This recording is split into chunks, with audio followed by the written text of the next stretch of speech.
এবারে আলিপুরদুয়ার জেলার উৎপন্ন চা দেবে বিদেশে পাড়ি। চায়ের নাম শুনলে চোখ জলজল করে উঠবে আপনার। সোনার গয়না তো কিনেছেন, একবার সোনার চা কিনে পান করে না হয় বুঝুন, এমনটাই বলছে মাঝের ডাবরি চা বাগান কর্তৃপক্ষ।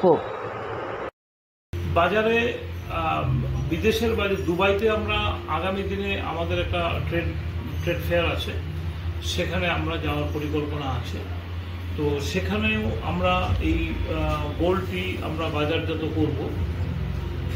এই গোল্ডটি আমরা বহুদিন ধরে এক্সপেরিমেন্ট করছিলাম, কিন্তু আমরা দেখলাম যে দাম এটার মধ্যে পড়ে যায়, সেটা এরকম জায়গায় এটা নিরাপত্তার একটা বড় বিষয় আমাদের কাছে চলে আসছিল, যার জন্য এখানে গোল্ডের পরিমাণটাকে আমরা একটু রিডিউস করে দিয়েছি। রিডিউস করে দিয়ে আমরা এটাকে বাজারে লঞ্চ করলাম।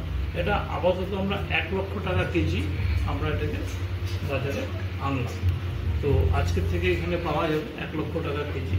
স্বাদে, গন্ধে এবং উপকারিতায় সব দিক দিয়ে সবার থেকে বেশি আছে, এটা আমরা গর্বের সাথে বলতে পারি। কারণ গোল্ড, এডিবল গোল্ড এমনিতেই শরীরে ইমিউনিটি পাওয়ার প্রচুর পরিমাণে বুস্ট করে এবং হজম শক্তিকে।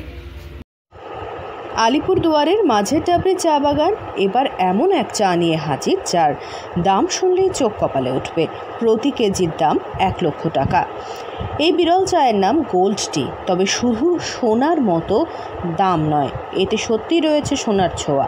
আর সেই গোল্ড টি নিয়েই দুবাইয়ের আন্তর্জাতিক ট্রেড ফেয়ারে পা রাখছে ডুয়ার্সের এই চা বাগানের ম্যানেজার চিন্ময় ধর জানান, 2টি ধরনের সোনার চা রয়েছে, তার মধ্যে একটি এডিবল গোল্ড বা খাওয়ার যোগ্য সোনা।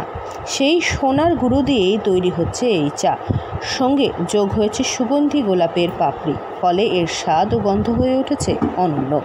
বর্তমানে মাঝের ডাবরি চা বাগান 42 ধরনের ফ্লেভারের চা উৎপাদন করছে। ডুয়ার্সের বিভিন্ন চা বাগান বন্ধ হয়ে যাওয়ার আবহে মাঝের ডাবরির এই নতুন উদ্ভাবন নিঃসন্দেহে শিল্পে নতুন দিশা দেখাচ্ছে। চিন্ময় ধর জানান, বহুদিন ধরে পরীক্ষা নিরীক্ষার পর এই প্রিমিয়াম চা তারা তৈরি করতে সক্ষম হয়েছে। প্রথম দফাতেই এটি রফতানি হবে দুবাইয়ের আন্তর্জাতিক ট্রেড ফেয়ারে, পাশাপাশি দিল্লির ডাবরির আউটলেটে এর বিক্রি শুরু হয়ে গিয়েছে। এবার বিদেশে বাজারে জায়গা করে নিতে চলেছে ডুয়ার্সের এই চা। আলিপুরদুয়ার থেকে অনন্যাদের রিপোর্ট, লোকাল 18 বাংলা।